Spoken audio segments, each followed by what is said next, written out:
નમસ્કાર વિદ્યાર્થી મિત્રો, તપોવન ગ્રુપ ઓફ સ્કૂલ સંચાલિત આપણી ઓનલાઈન ચેનલ તપોવન સાયન્સ એકેડમીમાં રસાયણ વિજ્ઞાન શિક્ષક યશ જરીવાલા 11 સાયન્સ ચેપ્ટર 2 જેના કન્ટિન્યુ લેક્ચર નંબર 5માં ફરી તમારું હાર્દિક સ્વાગત કરે છે. વિદ્યાર્થી મિત્રો, આપણે જો પ્રીવિયસ લેક્ચરની વાત કરીએ, આની પહેલાંનો લેક્ચર જેની અંદર આપણે એવું જોયું કે જે થોમ્સનનો પરમાણુવીય નમૂનો અને રુથરફોર્ડના આલ્ફા કણ પ્રક્રિયાના પ્રયોગ ઉપરથી આપણે પરમાણુના અલગ અલગ ખ્યાલ વિશે ચર્ચા કરી ચૂક્યા, માહિતી મળી ગઈ.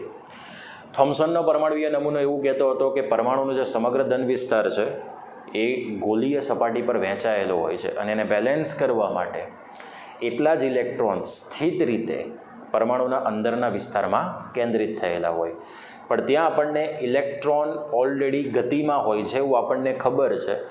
સો દેટ મીન્સ કે આ નમૂનો નિષ્ફળ સાબિત થયો અને એની નિષ્ફળતાને દૂર કર્યો હતો રુથરફોર્ડના આલ્ફા કણ પ્રક્રિયાના પ્રયોગ ઉપરથી પરમાણુના ખ્યાલે.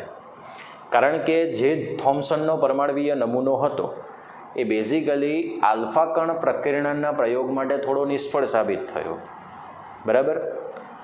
તો રુથરફોર્ડના આલ્ફા કણ પ્રક્રિયાના પ્રયોગ ઉપરથી આપણને પરમાણુ માટેનું કાલ્પનિક ચિત્ર તો ખબર પડી ગઈ કે સમગ્ર ધન વીજભાર અને સમગ્ર દળ એક નાના વિસ્તારમાં કેન્દ્રિત થયેલું હોય, જેને રુથરફોર્ડે કેન્દ્ર એટલે કે પરમાણુની નાભી નામ આપ્યું. બીજું, આ કેન્દ્રની આસપાસ ઇલેક્ટ્રોન વર્તુળાકાર માર્ગ ઉપર ગતિ કરે છે, જેને એને કક્ષા નામ આપ્યું. અને કેન્દ્ર અને ઇલેક્ટ્રોન એ પરસ્પર વિરુદ્ધ વીજભાર ધરાવે છે, સો એમની વચ્ચે સ્થિર વિદ્યુતીય આકર્ષણ બળ ઉત્પન્ન થાય છે, જેને કુલંબીય આકર્ષણ બળ કહી શકાય. જે તમે મર્યાદાઓ રુથરફોર્ડની જે ખામીઓ છે એની અંદર તમે એ નામ જોયું હતું. તો વિદ્યાર્થી મિત્રો, આ બધી માહિતી આપણે શીખી તો ગયા, પણ રુથરફોર્ડનું જે પરમાણુ માટેનું કાલ્પનિક ચિત્ર હતું એને ધ્યાનમાં રાખીને આપણે પરમાણુ માટે કેટલીક વ્યાખ્યાઓ સાથે પરિચિત થવું પડે, બરાબર. તો પરમાણુ માટેનો ખ્યાલ જે રુથરફોર્ડે આપ્યો એ સાચો હતો. એની ખામી ફક્ત ક્યાં હતી કે ઇલેક્ટ્રોન કઈ કક્ષામાં પરિભ્રમણ કરે છે એ કોઈ માહિતી આપતું નહોતું, બરાબર. તો પરમાણુ માટે જે કેટલીક વ્યાખ્યાઓ છે, પરમાણુ માટે જે કેટલીક ઓળખ છે અને એક પરમાણુ બીજા પરમાણુની સાપેક્ષમાં કઈ રીતે જુદા પડે છે અને આપણે એને એક જૂથમાં ક્યારે મૂકી શકીએ, તો એવી કેટલીક વ્યાખ્યાઓની આપણે આ લેક્ચરમાં ચર્ચા કરવાના છે. સો સૌથી પહેલું છે એના માટે પરમાણુવીય ક્રમાંક. પરમાણુવીય ક્રમાંક માટે કૌંસમાં લખવામાં આવે છે કેપિટલ Z, બરાબર. તો પરમાણુવીય ક્રમાંક એટલે આપણે જો એને ઇંગ્લિશમાં કહીએ તો ઇંગ્લિશમાં એને કહેવામાં આવે એટોમિક નંબર. જુઓ, ઇંગ્લિશ પરથી તમને થોડોક વધારે આઈડિયા આવશે. એટોમિક નંબર એટલે આપણે એને શું કહીએ? પરમાણુવીય ક્રમાંક. પરમાણુનો ક્રમ એટલે આપણે એને એટોમિક ક્રમાંક કહીએ. ચલો, રુથરફોર્ડનો ખ્યાલ એવો હતો કે પરમાણુનું સમગ્ર દળ અને ધનવીજભાર એક નાના ભાગમાં કેન્દ્રિત થયેલો હોય અને તેની આસપાસ એ વર્તુળાકાર માર્ગ રીતે આ ઇલેક્ટ્રોન પરિભ્રમણ કરતા હોય. સો પરમાણુનું સમગ્ર દળ અને ધનવીજભાર એ નાના વિસ્તારમાં કેન્દ્રિત થયેલું હોય, જેને પરમાણુવીય કેન્દ્ર કહેવામાં આવે. હવે આ જે પરમાણુવીય કેન્દ્ર છે, પરમાણુવીય કેન્દ્ર જેમાં ધનવીજભારિત પ્રોટોન અને વીજભાર રહિત કોણ હોય છે? ન્યુટ્રોન. અને આ ઇલેક્ટ્રોન એ તેની બહારના વિસ્તારની અંદર વર્તુળાકાર માર્ગ ઉપર ગોઠવાયેલા હોય છે. આવો રુથરફોર્ડનો જે કાલ્પનિક ખ્યાલ હતો એ જ આપણે અહીંયા ઉપયોગ કરીશું. સો દેટ મીન્સ કે અહીંયા જે પરમાણુનો ધનવીજભાર છે, બરાબર, તો પરમાણુના કેન્દ્રની અંદર પ્રોટોન અને ન્યુટ્રોન બંને છે, પણ ન્યુટ્રોન વીજભારની દ્રષ્ટિએ તો તટસ્થ છે. તો પરમાણુનો જે સમગ્ર ધન વીજભાર છે એ ફક્ત ને ફક્ત કોના પર આધારિત હશે? પ્રોટોનના વીજભાર પર આધારિત હશે. એટલે જો આપણે પ્રોટોનની સંખ્યા નક્કી કરી લઈએ, બરાબર, તો એ જ પરમાણુનો ધન વીજભાર થશે અને એ જ પરમાણુનો શું બની જશે? પરમાણુવીય ક્રમાંક. તો કોઈ પણ પરમાણુની અંદર જો તમે ધન વીજભારિત પ્રોટોનની સંખ્યાને કલેક્શન કરી લો તો એ જ તે પરમાણુનો શું બની જાય છે? પરમાણુવીય ક્રમાંક. હવે આ જે ધન વીજભારિત પ્રોટોન છે અને ઋણ વીજભારિત જે ઇલેક્ટ્રોન છે એ બંનેના વીજભારના મૂલ્યો તો સરખા છે, પરંતુ તેઓ એકબીજાથી વિરુદ્ધ નિશાનીવાળા હોય છે. જેમ કે આપણે ઇલેક્ટ્રોનના વીજભારની વાત કરીએ તો એ આપણે શીખી ગયા -1.602 × 10⁻⁻19 કુલમ, જેનો નિરપેક્ષ ભાર કહેવાય. તો એ જ પ્રમાણે પ્રોટોન જે છે એ પ્રોટોનનો નિરપેક્ષ ભાર શું થશે? +1.602 ઇન્ટુ 10⁻−19 કુલમ થશે. જુઓ, બંને માટે વીજભારનું મૂલ્ય સરખું છે, પણ એકની નિશાની માઇનસ છે તો બીજાની નિશાની શું છે? પ્લસ છે. આટલો પોઈન્ટ ક્લિયર થઈ ગયો. ચલો, હવે એક વાત તો સાબિત થઈ ગઈ કે પરમાણુના કેન્દ્રમાં રહેલા માત્ર પ્રોટોનની સંખ્યાને જે તે પરમાણુનો શું કહેવાય? પરમાણવીય ક્રમાંક. હવે જો કન્ડિશન એ છે કે જો પરમાણુ તટસ્થ હોય તો જેટલી પ્રોટોનની સંખ્યા એટલી જ શું બનશે? ઇલેક્ટ્રોનની સંખ્યા. એટલે આપણે અહીંયા બીજી પણ વ્યાખ્યા આપી શકીએ પરમાણવીય ક્રમાંકની. બરાબર, તો અહીંયા આપણી પાસે પરમાણવીય ક્રમાંકની બીજી વ્યાખ્યા લઈ શકીએ જો તમારે કન્ડિશન નક્કી કરવી હોય તો પહેલી વ્યાખ્યા છે પરમાણુ કેન્દ્રમાં રહેલા પ્રોટોનની સંખ્યા અથવા તટસ્થ પરમાણુમાં રહેલા ઇલેક્ટ્રોનની સંખ્યા. જો તમારે આ આખી વસ્તુ નક્કી કરવી હોય તો જ આપણે એને શું કહીએ છીએ? પરમાણવીય ક્રમાંક. સો પરમાણવીય ક્રમાંક Z એટલે શું કહેવામાં આવે? પરમાણુ કેન્દ્રમાં રહેલા પ્રોટોનની સંખ્યા અથવા તટસ્થ પરમાણુમાં રહેલા ઇલેક્ટ્રોન્સની સંખ્યા. આટલો પોઈન્ટ ક્લિયર થઈ ગયો. તો આપણે એને શું કહીએ છીએ? પરમાણવીય ક્રમાંક, જેની સંજ્ઞા કઈ બને છે? Z. બરાબર. ચલો, ત્યારબાદ આપણે લઈ લઈએ પરમાણવીય ભારાંક. બીજી વ્યાખ્યા છે વિદ્યાર્થી મિત્રો પરમાણવીય ભારાંક. બરાબર, જેને આપણે કેપિટલ A તરીકે ઓળખીશું. અને પરમાણવીય ભારાંક એટલે આપણે એને ઇંગ્લિશમાં કહીએ છીએ એટોમિક વેઇટ, જેને આપણે જે તે તત્વના પરમાણુનું પરમાણવીય દળ કહી શકીએ. પરમાણવીય ભારાંકનો જો તમારે ગુજરાતીમાં બીજો શબ્દ નક્કી કરવો હોય તો આપણે એને બીજા પણ શબ્દથી ઓળખી શકીએ, પરમાણવીય દળાંક. કયા નામથી ઓળખી શકીએ છીએ? પરમાણવીય દળાંક. હવે તમે અહીંયા જોઈ શકો છો કે કેન્દ્રની અંદર પ્રોટોન અને ન્યુટ્રોન બંને છે. તો પરમાણુ કેન્દ્રની અંદર સમાવિષ્ટ પ્રોટોન અને ન્યુટ્રોન આ બંને જે છે આ બંનેના દળને પરમાણુના સમગ્ર દળ તરીકે ઓળખવામાં આવે. તો આ બંનેની જે સંખ્યા છે પ્રોટોન અને ન્યુટ્રોનની સંખ્યા, એ બંનેની સંખ્યાના સરવાળાને કહેવામાં આવે પરમાણવીય ભારાંક. બરાબર, કારણ કે પ્રોટોનનું દળ અને ન્યુટ્રોનનું દળ એ બંનેના દળને ભેગા કરો તો પરમાણુનું સમગ્ર દળ એ કેન્દ્રમાં સ્થિત થયેલું હોય. તો એ જ રીતે પ્રોટોન અને ન્યુટ્રોન આ બંનેની સંખ્યાનો જો સરવાળો કરો એ જે તે પરમાણુનો શું બને છે? પરમાણવીય ભારાંક. તો આવું કેમ? ચલો, અહીંયા પ્રોટોનની સાથે ન્યુટ્રોનના દળને કેમ મહત્ત્વ આપવામાં આવ્યું? કારણ કે ન્યુટ્રોનનું જે દળ છે એ આ ઇલેક્ટ્રોનના દળ કરતાં અનેક ગણું વધારે છે, જ્યારે ન્યુટ્રોનનું દળ એ પ્રોટોન કરતાં પણ વધારે છે, પણ એ સહેજ થોડુંક જ વધારે છે. સમજાય છે? કારણ કે આનું જે દળ છે તે 9.109 × 10⁻31 કિલોગ્રામ છે, જ્યારે આનો જે ઘાતાંક આવશે 10⁻27 આવશે. જો તમને પેલું કોષ્ટક મેં તૈયાર કરવાનું કહ્યું હતું તો 10⁻31 કરતાં 10⁻27 એ ઘાતાંક મોટો કહેવાય. સો દેટ મીન્સ કે ઇલેક્ટ્રોન કરતાં ન્યુટ્રોનનું દળ થોડું વધારે છે, એટલે અહીંયા પરમાણુના સમગ્ર દળમાં આ બંનેના દળને મહત્ત્વ આપવામાં આવ્યું છે. ઓકે, તો જો તમારે પરમાણવીય દળાંકની વ્યાખ્યા આપવી હોય આપણે આ પ્રમાણે આપી શકીએ. પરમાણવીય ભારાંક, જેને આપણે શું કહીએ? એ. બરાબર, તો અહીંયા આપણે લખી શકીએ કે પરમાણુ કેન્દ્રમાં રહેલા પ્રોટોન અને ન્યુટ્રોનની સંખ્યાને પરમાણુનો શું કહેવાય? પરમાણવીય ભારાંક કહેવાય. હવે આ પ્રોટોન અને ન્યુટ્રોન આ બંનેની જે સંખ્યા છે એટલે આ બંને કણને ન્યુક્લિયોન્સ કહેવાય. શું કહેવામાં આવશે? ન્યુક્લિયોન્સ. તો આ ન્યુક્લિયોન્સ કહેવાય. તો આજે પરમાણુનું કેન્દ્ર નક્કી થયું તો હવે એનું તમને નવું નામ ખ્યાલ થઈ જશે, ન્યુક્લિયસ કહેવામાં આવે. તો પરમાણુના કેન્દ્રને શું કહેવામાં આવે? ન્યુક્લિયસ. અને આ ન્યુક્લિયસનું નામ એ આ પ્રોટોન અને ન્યુટ્રોનની સંખ્યાનો જે સરવાળો છે ને ન્યુક્લિયોન્સ કહેવાય, એની સંખ્યા, અને એના ઉપરથી જ આપણે આ પરમાણુના કેન્દ્રને શું કહીએ? ન્યુક્લિયસ. ઓકે, અને આ સમગ્ર રચનાને શું કહેવાય? પરમાણુની બંધારણ રચના. ઓકે, સો આ બે વ્યાખ્યા હતી. હવે જો પરમાણવીય ક્રમાંક અને પરમાણવીય ભારાંક જો આપણે બંને જાણતા હોઈએ તો આપણે કોઈ પણ સ્પીસીઝની અંદર રહેલા ન્યુટ્રોનની સંખ્યાને કેલ્ક્યુલેશન કરી શકીએ. સો ડેફિનેટલી તમે જોઈ શકો છો કે A is equal to Z plus N થાય. ચલો ઝેડ પ્લસ એન ન કરવું હોય તો P પ્લસ પ્લસ એન થાય. P પ્લસ એટલે પ્રોટોન, જેટલી પ્રોટોનની સંખ્યા એટલી જ પરમાણવીય ક્રમાંકની માહિતી, એવું આપણે કહી શકીએ. હવે અહીં આપણે ઇલેક્ટ્રોન કેમ ન લઈ શકીએ? કારણ કે દરેક સ્પીસીઝ તટસ્થ નથી હોતી. કેટલીક સ્પીસીઝ ઋણવીજભારિત પણ હોય છે, બરાબર. દાખલા તરીકે આપણે ઓક્સિજન લઈએ અને O-2 લઈએ તો આ ઓક્સિજન પરમાણુ છે અને ઓક્સિજનનો ઋણ આયન છે, તો બંને માટે ક્રમાંક તો સમાન જ હશે 8, પણ ઇલેક્ટ્રોનની સંખ્યા સમાન હશે નહીં.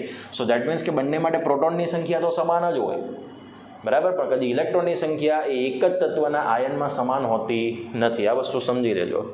હવે પરમાણવીય ભારાંક એટલે પ્રોટોનની સંખ્યા પ્લસ ન્યુટ્રોનની સંખ્યા બંનેનો સરવાળો.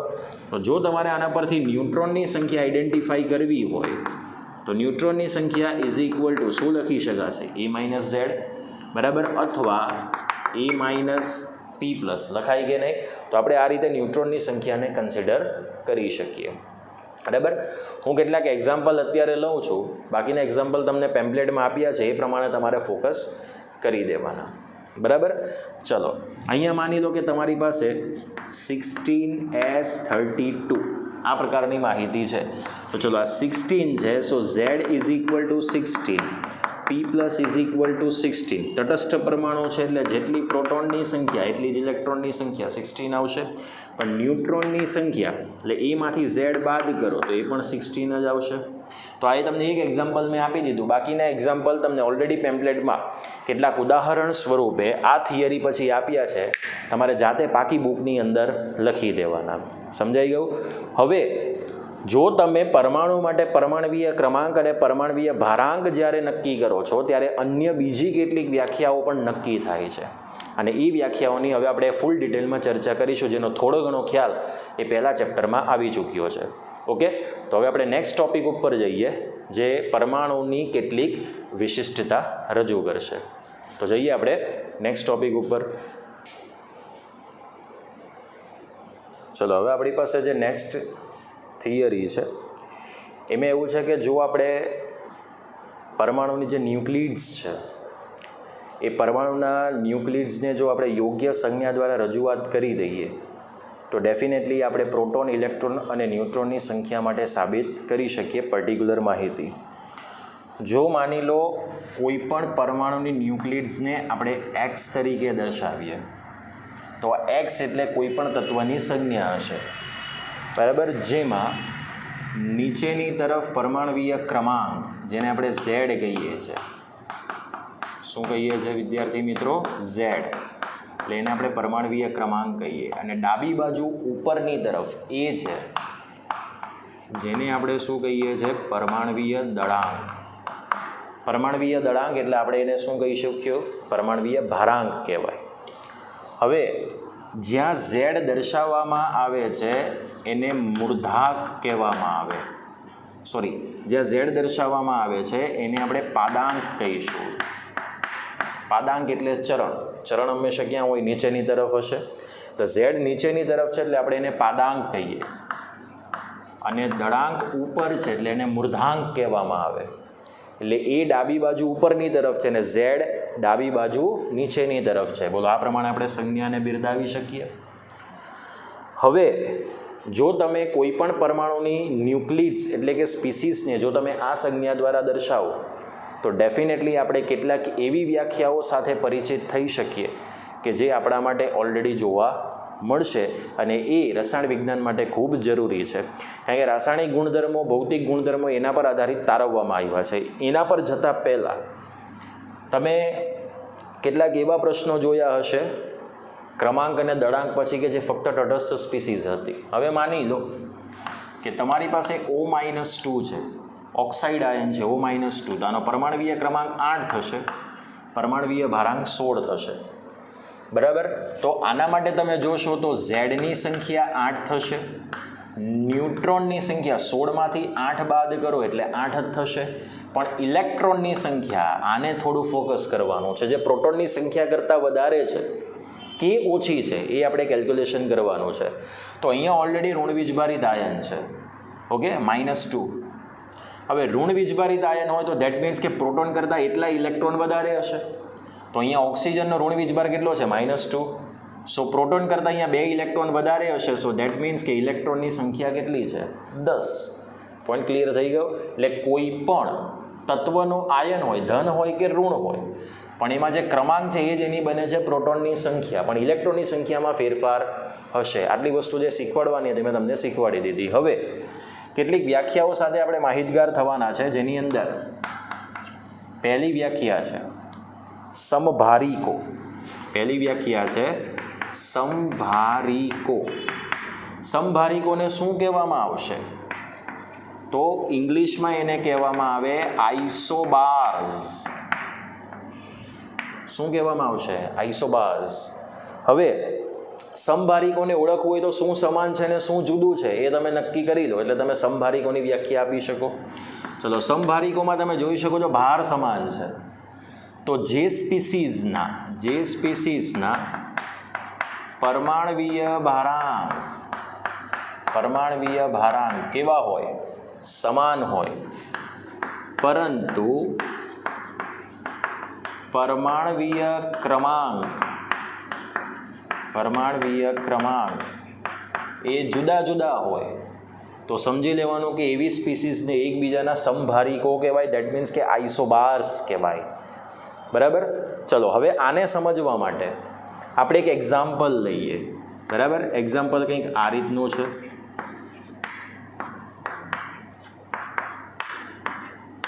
અહીંયા મેં તમને 3 સ્પીસીઝ બતાવી છે. ત્રણેય સ્પીસીઝ માટે ડાબી બાજુ નીચેની તરફ ક્રમાંક છે, ડાબી બાજુ ઉપરની તરફ કોણ છે? ભારાંક છે. તો તમે જોઈ શકો છો કે આ ત્રણેય સ્પીસીઝના પરમાણવીય ભારાંક સમાન છે, પણ આ જે દેખાય છે આ માહિતી પરમાણવીય ક્રમાંક, બોલો, એ તમને કેવા દેખાય છે? જુદા જુદા. અને જ્યારે ભારાંક કેવા દેખાય છે? સમાન. આટલી વાત ખબર પડી ગઈ. ચલો, આ તો તમે સીધી સંજ્ઞા ઉપરથી નક્કી કરી શકો છો, પણ કન્ડિશન શું છે? સમાન ભારાંક છે. હવે ભારાંક એટલે આપણે એને એ કહીએ છીએ, અને એ એટલે શું? પ્રોટોન અને ન્યુટ્રોનની સંખ્યાનો સરવાળો. હમણાં જ આપણે આની અગાઉના જે વ્યાખ્યા કન્સેપ્ટ હતો, આની અગાઉનો સવાલ, તેમાં જોયું. એ એટલે શું? પ્રોટોનની સંખ્યા અને ન્યુટ્રોનની સંખ્યા, એ બેનો શું છે? સરવાળો. સો આની અંદર ન્યુક્લિયોન્સની, જોજો, ન્યુક્લિયોન્સની સંખ્યા, બોલો, કેવી છે? સમાન. તો ન્યુક્લિયોન્સની સંખ્યા સમાન છે એટલે જ ભારાંક કેવો છે? સમાન છે. આટલો પોઈન્ટ ક્લિયર થયો. ઓકે. ચલો, હવે ઓલરેડી પરમાણવીય ક્રમાંક તો કેવા છે? જુદા જુદા. સો દેટ મીન્સ પ્રોટોનની સંખ્યા કેવી હશે? જુદી જુદી. જો પ્રોટોનની સંખ્યા જુદી જુદી હોય સો દેટ મીન્સ ઇલેક્ટ્રોનની સંખ્યા પણ જુદી જુદી હશે કે નહીં? અને ઇલેક્ટ્રોનની સંખ્યા જુદી જુદી હોય સો દેટ મીન્સ કે એમના રાસાયણિક ગુણધર્મો પણ કેવા હશે? જુદા જુદા. સો આ ત્રણેય સ્પીસીઝ ફક્ત ભારાંકની દ્રષ્ટિએ એકબીજા સાથે સિમિલારિટી ધરાવે છે, બાકી બધી જ બાબતની અંદર તે પોતાના કરતાં એકબીજા કરતાં જુદાપણું દર્શાવતી જોવા મળશે. ઓકે. તો ચલો, ફરીથી હું વ્યાખ્યાને રિપીટ કરી દઉં છું કે જે પરમાણવીય સ્પીસીઝ માટે પરમાણવીય ભારાંક સમાન હશે, પરંતુ પરમાણવીય ક્રમાંક જુદા જુદા હોય તો તેવી સ્પીસીઝને એકબીજાના શું કહેવાય? સમભારિકો. સો દેટ મીન્સ એને આઇસોબાર્સ કહેવાય. તો અહીંયા તમને જે મેં ઉદાહરણ આપ્યું છે એમાં આર્ગોન, પોટેશિયમ અને કેલ્શિયમ. આર્ગોનનો પરમાણવીય ક્રમાંક 18, પોટેશિયમનો પરમાણવીય ક્રમાંક 19, કેલ્શિયમનો પરમાણવીય ક્રમાંક 20. પણ આ ત્રણેયના ભારાંક આપણે કયા લીધા છે? 40 લીધા છે. ઓકે. હવે આ ભારાંક સમાન છે, દેટ મીન્સ કે તેમાં ન્યુક્લિયોન્સની સંખ્યા સમાન છે, પણ પ્રોટોનની સંખ્યા જુદી જુદી છે. સો દેટ મીન્સ રાસાયણિક ગુણધર્મો પણ કેવા હશે? જુદા જુદા, કારણ કે એમાં ઇલેક્ટ્રોન્સની સંખ્યા પણ કેવી હશે? જુદી જુદી. સમજાઈ ગયું? હવે તમને પ્રશ્ન એમ થાય કે સર પોટેશિયમનો પરમાણવીય ભારાંક તો 39 છે, આર્ગોનનો સાહેબ પરમાણવીય ક્રમાંક 40 છે, બરાબર છે, કેલ્શિયમનો પરમાણવીય ભારાંક 40 છે, તે બરાબર છે, પણ આ સ્પીસીઝની બનાવટ કરી છે, બરાબર. તો પોટેશિયમના 2 સમસ્થાનિક છે, તમને ખબર પડી ગઈ કે 39 ભારાંક ધરાવતો ને 40 ભારાંક ધરાવતો. ઓકે. તો આઈ હોપ સો કે તમને સમભારિકોની અંદર ખ્યાલ આવી ચૂક્યો હશે. ચલો, સેકન્ડ જે સ્પીસીઝ છે એને આપણે કહીશું સમસ્થાનિકો. સમસ્થાનિકોને ઇંગ્લિશમાં કહેવામાં આવે આઇસોટોપ્સ. શું કહેવામાં આવશે? આઇસોટોપ્સ. હવે જુઓ, આ સમભારિકો જે હતા એમાં પ્રોટોનની સંખ્યા જુદી જુદી હતી. સો આવર્ત કોષ્ટકમાં સ્થાન પણ કેવું હશે? જુદું જુદું. આનું 18મા નંબર પર હશે, આનું 19મા નંબર પર હશે અને આનું 20મા નંબર પર હશે. ચલો, ત્યાર પછીની જે વ્યાખ્યા છે એ છે સમસ્થાનિકોની વાત. સમસ્થાનિકોની વાત આપણે આગળ કરી ચૂક્યા છે કે એવી પરમાણવીય સ્પીસીસ કે જેમના પરમાણવીય ક્રમાંક સમાન હોય પરંતુ પરમાણવીય ભારાંક એ કેવા હોય? જુદા જુદા હોય. અહીંયા શું હતું? ભારાંક સમાન હતા અને ક્રમાંક જુદા જુદા હતા. સમસ્થાનિકોમાં શું સમાન છે? ક્રમાંક સમાન છે અને ભારાંક જુદા જુદા છે. તો તેવી સ્પીસીસને એકબીજાના શું કહેવામાં આવે? સમસ્થાનિકો. ચલો, હું અહીંયા એક્ઝામ્પલ લઉં છું. ઓક્સિજનના ટોટલ 3 સમસ્થાનિકો છે.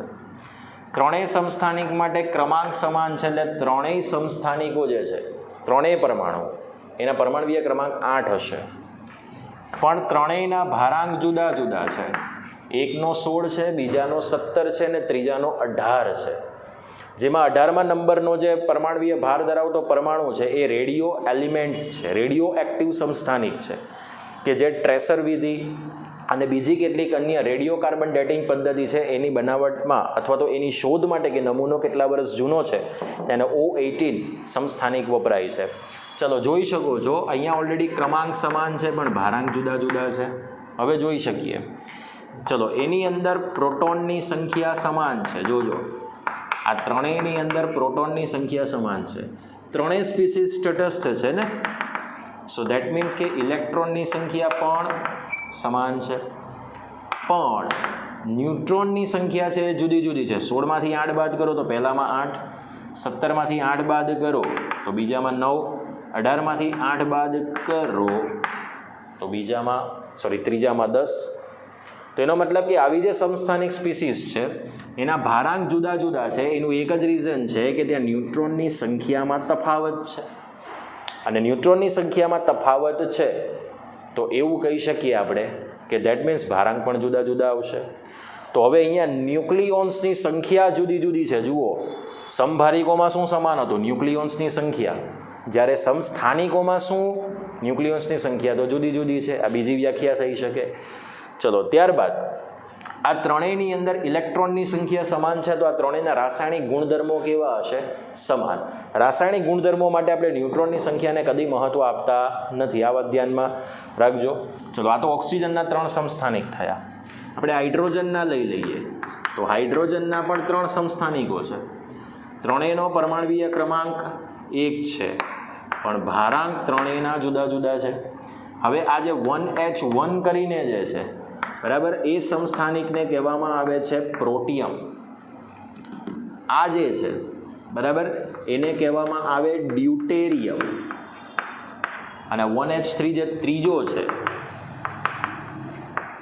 એને કહેવામાં આવે ટ્રિટિયમ. બરાબર. પ્રોટિયમ માટે તો આપણે આ જ સાઇન વાપરવાની છે, 1H1.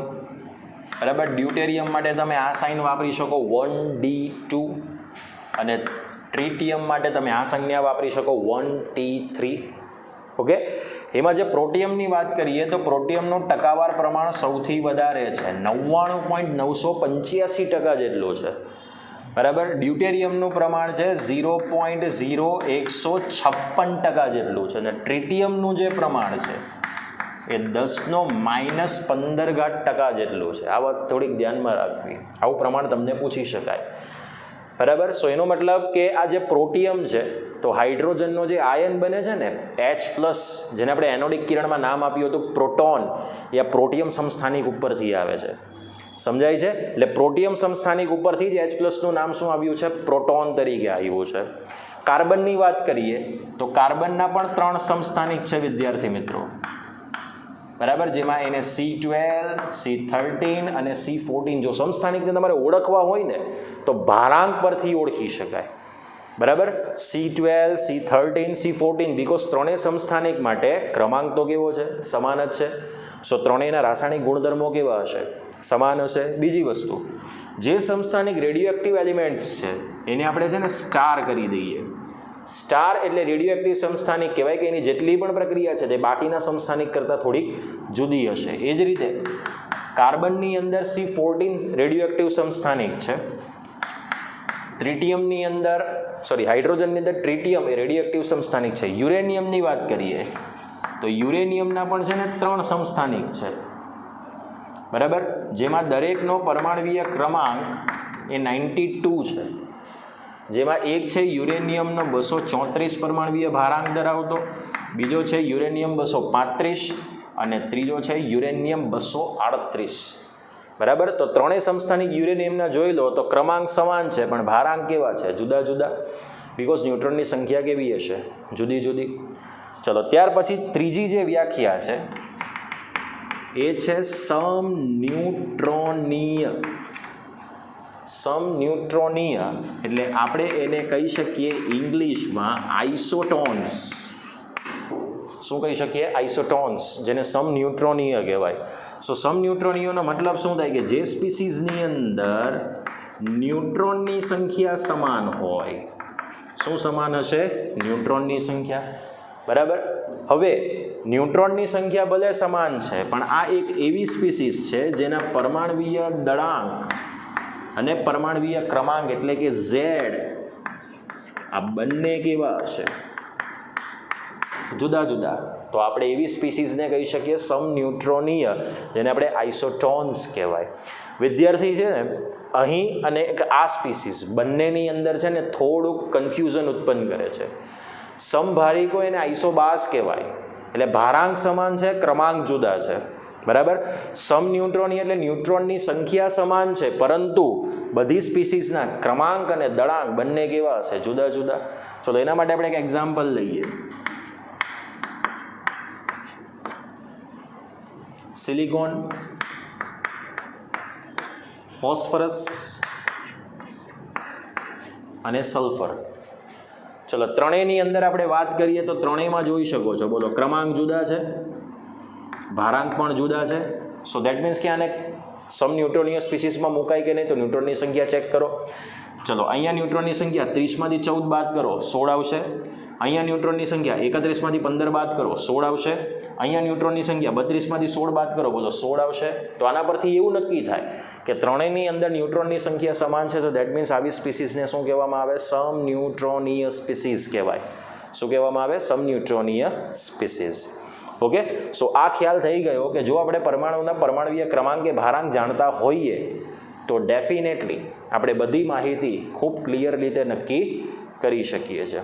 બરાબર, તો આ ત્રણેય વસ્તુ તમને 3 માર્ક્સની અંદર પૂછી શકાય. આના પર આધારિત કેટલાક દાખલાઓ છે જે સ્વાધ્યાયમાં ઉદાહરણમાં આપ્યા છે ને આપણે લખવાના છે. બરાબર, એ હું અહીંયા સોલ્વ કરાવીશ, પછી લખવાના છે. પણ આ સ્પીસીસ તમને આવડવી ખૂબ જ જરૂરી છે. બીજી વાત, આના ઉપરથી તમને એટલું ખબર પડશે કે કોઈ પણ પરમાણુના રાસાયણિક ગુણધર્મો જો આપણે જાણવા હોય તો આપણે એના પરમાણવીય ક્રમાંક પરથી ઇલેક્ટ્રોનની સંખ્યા મેળવી લઈએ. જો ઇલેક્ટ્રોનની સંખ્યા સમાન હોય તો જ એમના રાસાયણિક ગુણધર્મો સમાન હોય. ન્યુટ્રોનની સંખ્યા સાથે રાસાયણિક ગુણધર્મોને કોઈ મહત્ત્વ હોતું નથી. ઓકે, તો ચલો, આ થઈ ગયું તમારી પાસે 3 માહિતી જે પરમાણુની ન્યુક્લિડ્સને ઓળખવા માટેની માહિતી છે. હવે આપણે આ જેટલી સ્પીસીસ છે એનું શોર્ટકટ ફોર્મ્યુલા કે શું સમાન છે ને શું જુદું છે એના માટે હવે આપણે નેક્સ્ટ પ્રશ્ન ઉપર જઈએ. હવે આપણે કેટલીક પરમાણવીય સ્પીસીસની વાત કરીએ. તો પરમાણવીય કણોની સ્પીસીસ, જેમાં આપણે પહેલું લઈશું સમાનતા અને ત્રીજી વસ્તુ લઈશું તફાવત. તફાવત એટલે આપણે એને કહીએ જુદાપણું. તો ચલો, પહેલી જે સ્પીસીસ છે, પહેલી સ્પીસીસ એ છે સમસ્થાનિકો. તો સમસ્થાનિકોની અંદર સમાનતા કઈ કઈ છે? બરાબર, તો પહેલી સમાનતા લઈએ જેને આપણે સ્મોલ a કહી દઈએ. શું સમાન હશે? પરમાણવીય ક્રમાંક સમાન હશે. બીજું શું સમાન હશે? તો પ્રોટોન અને ઇલેક્ટ્રોનની સંખ્યા સમાન હશે. કારણ કે આ જેટલી સ્પીસીસ છે બધી તટસ્થ સ્પીસીસ છે અને તટસ્થ સ્પીસીસ માટે જ આપણે પ્રોટોનને ઇલેક્ટ્રોનની સંખ્યા સાથે સરખાવી શકીએ. ચલો, ત્યાર પછી શું સમાન હશે? તો રાસાયણિક ગુણધર્મો સમાન હશે. ઓકે, ત્યારબાદ આપણે શું સમાન લઈ શકીએ? તો ઇલેક્ટ્રોનીય સંરચના સમાન લઈ શકીએ. બરાબર. ત્યારબાદ શું સમાન લઈ શકીએ? આવર્ત કોષ્ટકમાં સ્થાન સમાન લઈ શકીએ. સમજાય છે? સો સમસ્થાનિકો માટે સમાન શું છે? ક્રમાંક સમાન છે, પ્રોટોન અને ઇલેક્ટ્રોનની સંખ્યા સમાન છે, રાસાયણિક ગુણધર્મો સમાન છે, ઇલેક્ટ્રોનની સંરચના સમાન છે અને આવર્ત કોષ્ટકમાં સ્થાન સમાન છે. જુદાપણું શું છે? તો જુદાપણુંની અંદર એક જુદું છે દળ ક્રમાંક, બીજું જુદું છે ન્યુટ્રોનની સંખ્યા અને ત્રીજું જુદું છે ભૌતિક ગુણધર્મો. આના તમને એક્ઝામ્પલ ઓલરેડી પેમ્પલેટમાં આપી દીધા છે છેલ્લા કોષ્ટકમાં. આ તમારો જે પ્રશ્ન છે એ છે પ્રશ્ન નંબર 18, જે તમારા પેમ્પલેટનો પ્રશ્ન નંબર 18 છે. એમાં છેલ્લી કોલમ આની બાજુમાં આપી છે ઉદાહરણ, એ તમારે જાતે તૈયાર કરવાના. બરાબર. બધી જ માહિતી હું તૈયાર કરાવીશ તો તમને નહીં આવડશે, તમારે પણ થોડી ઘણી સેલ્ફ સ્ટડી કરવી પડશે. ચલો, ત્યારબાદ સેકન્ડ છે સમભારિકો. ઓકે, અહીંયા હું ઇંગ્લિશની પણ લખી દઉં છું. સમસ્થાનિકો એટલે આપણે એને આઇસોટોપ્સ કહીએ, સમભારિકો એટલે આપણે એને શું કહીએ? આઇસોબાર્સ કહીએ. ચલો, આઇસોબાર્સ છે એટલે ભાર સમાન છે, એટલે શું સમાન હતું? બોલો, દળ ક્રમાંક સમાન હતા. બરાબર. હવે જુદું શું હતું તે આપણને ખબર છે, જે પ્રમાણે આપણને યાદ આવતું જાય એ પ્રમાણે સમાનતાને જુદાપણું લખવાનું. તો જુદું શું હતું? બોલો, પરમાણવીય ક્રમાંક જુદા હતા. બરાબર. ચલો, ત્યાર પછી બીજું કંઈક વસ્તુ જુદી હતી. ભાર સમાન છે. બરાબર. ક્રમાંક તો જુદા છે. બોલો, ન્યુટ્રોનની સંખ્યા ઓલરેડી આમાં સમાન હતી કે નહીં? નહોતી. બરાબર. કારણ કે જો આપણે એક્ઝામ્પલ લઈએ, જેમને ન યાદ રહેતું હોય તો એક્ઝામ્પલ લેવાના. 40 આર્ગોન 18, પોટેશિયમ 19K 40 અને કેલ્શિયમ 20 Ca 40, આવું લખવાનું. ચલો, અહીંયા ન્યુટ્રોનની સંખ્યા કેટલી? તો 32 આવશે, સોરી 22. અહીંયા કેટલી? 21. અહીંયા કેટલી? 20. એટલે શું જુદું છે? ન્યુટ્રોનની સંખ્યા. બરાબર. તો સમાન શું હતું? પ્રોટોન અને ન્યુટ્રોનની સંખ્યાનો સરવાળો. સો ધેટ મીન્સ ન્યુક્લિયોન્સની સંખ્યા સમાન હતી. ચલો, અહીંયા જુદું શું આવશે? રાસાયણિક અને ભૌતિક બંને ગુણધર્મો કેવા છે? બોલો, જુદા જુદા આવશે. રાસાયણિક અને ભૌતિક, કારણ કે દરેક સ્પીસીસની સંજ્ઞા બદલાય છે, કારણ કે દરેકમાં ઇલેક્ટ્રોન્સ જુદા જુદા છે. જુઓ, એ પણ એક લખી શકીએ. શું જુદું છે? ઇલેક્ટ્રોનની સંખ્યા. શું જુદું છે? પ્રોટોનની સંખ્યા. સમજાય છે? સો આ બધી વસ્તુ જુદી જુદી છે જે તમે સમભારિકોની અંદર લઈ શકો. બરાબર. ચલો, ત્યાર પછી એક બીજી વસ્તુ પણ જુદી છે. પરમાણવીય ક્રમાંક જુદા જુદા છે. સો ધેટ મીન્સ કે આવર્ત કોષ્ટકમાં સ્થાન પણ જુદા જુદા હશે. ચલો, ત્યાર પછી જે ત્રીજી વસ્તુ છે એ છે સમન્યુટ્રોનીય, જેને શું કહેવામાં આવશે? આઇસોટોન્સ કહેવાય. આઇસોટોન્સ એટલે સમન્યુટ્રોનીય કહેવાય. તો સમાન શું હતું? ન્યુટ્રોનની સંખ્યા સમાન થશે. તો જુદાપણું શું છે? ચલો, જુદાપણાની અંદર ક્રમાંક અને દળાંક. બોલો, બંને વસ્તુ જુદી જુદી હતી. ચલો, ક્રમાંક અને દળાંક તો જુદા જુદા છે, સાથે સાથે આપણે કહી શકીએ કે પ્રોટોન અને ઇલેક્ટ્રોનની સંખ્યા પણ જુદી જુદી છે. પ્રોટોનની સંખ્યા જુદી જુદી છે તો આપણે લખી શકીએ આવર્ત કોષ્ટકમાં સ્થાન પણ જુદું જુદું છે. ચલો, આની અંદર સમસ્થાનિકોમાં જે સમાન છે ને એ બધું આની અંદર જુદું આવશે. કેમાં? સમન્યુટ્રોનિયમ. આટલી વસ્તુ ખબર પડી ગઈ એટલે હું DE કે એવું કંઈક લખતો નથી. હવે તમારા માટે એક જે બીજી સ્પીસીસ છે એ થોડીક બાકી રહે છે, નવી છે. એ છે સમ ઇલેક્ટ્રોનીય સ્પીસીસ. આ એવી સ્પીસીસ હોય કે જેની અંદર ઇલેક્ટ્રોનની સંખ્યા અને ઇલેક્ટ્રોન સંરચના એટલે કે ઇલેક્ટ્રોનની ગોઠવણી સમાન હોય. સો દેટ મીન્સ આપણે એવી સ્પીસીઝને સમ ઇલેક્ટ્રોનીય સ્પીસીઝ કહેવાય. બરાબર. ચલો, સમ ઇલેક્ટ્રોનીય સ્પીસીઝ એટલે ઇલેક્ટ્રોનની સંખ્યા સમાન હોવાથી કન્ડિશન શું નક્કી થશે એને આપણે ચેકઆઉટ કરી લઈએ. બરાબર. તો P-3 S-2 Cl- K+ અને Ca+2 આવા આયનો છે. બરાબર. ચલો, દરેકના આપણે પરમાણવીય ક્રમાંક લખી દીધા, પણ ઇલેક્ટ્રોનની સંખ્યા જોઈ શકીએ. જુઓ, 15ની અંદર 3 પ્લસ થશે એટલે 18 ઇલેક્ટ્રોન થાય. 16ની અંદર 2 ઇલેક્ટ્રોન પ્લસ થશે એટલે 18 ઇલેક્ટ્રોન થાય. 17ની અંદર 1 ઇલેક્ટ્રોન પ્લસ થશે એટલે 18 ઇલેક્ટ્રોન થાય. 19માંથી 1 ઇલેક્ટ્રોન ઓછો થશે એટલે 18 ઇલેક્ટ્રોન થાય. 20માંથી 2 ઇલેક્ટ્રોન ઓછા થાય. સો દેટ મીન્સ અહીંયા પણ કેવા ઇલેક્ટ્રોન થશે? 18. સો બધી જ સ્પીસીઝની અંદર જોઈ શકો છો ઇલેક્ટ્રોન્સની જે સંખ્યા છે, ઇલેક્ટ્રોન્સની સંખ્યા સમાન છે, એટલે આપણે એને સમ ઇલેક્ટ્રોનીય સ્પીસીઝ કહેવાય. ચલો, ત્યાર પછી એક બીજું એક્ઝામ્પલ લેવાનું છે. તો CO અને Cn- એવું એક એક્ઝામ્પલ લઈએ. ચલો, હવે આની અંદર કેવી રીતે ઇલેક્ટ્રોનની સંખ્યા સમાન છે? તો હવે જુઓ, આના 6 ઇલેક્ટ્રોન અને આના 8 ઇલેક્ટ્રોન. બરાબર ને? 6 + 8 એટલે ટોટલ આની અંદર ઇલેક્ટ્રોન્સ કેટલા છે? 14. હવે જરા જુઓ, આના 6 અને આના 7, કારણ કે કોઈ પણ તટસ્થ પરમાણુમાં ઇલેક્ટ્રોન્સની સંખ્યા એ પ્રોટોનની સંખ્યા જેટલી હોય તો આપણે તટસ્થ પરમાણુના ઇલેક્ટ્રોન્સની સંખ્યા જ લેવાની. ચલો, 6 અને 1 6 + 7 એટલે 13 થાય. 13ની અંદર આનો વીજભાર કેટલો છે? -1 છે, એટલે 13માં હજી 1 ઇલેક્ટ્રોન પ્લસ કરો એટલે શું થઈ જશે? 14 થશે. 6 + 7 + 1 એટલે આમાં પણ કેટલા ઇલેક્ટ્રોન? 14. તો CO અને Cn- સ્પીસીઝમાં ઇલેક્ટ્રોનની સંખ્યા સમાન છે. સો દેટ મીન્સ કે આવી સ્પીસીઝને પણ શું કહેવામાં આવે? સમ ઇલેક્ટ્રોનીય સ્પીસીઝ. હવે એમાં જુદાપણું શું છે? તો જોઈ શકો છો ક્રમાંક જુદા જુદા છે.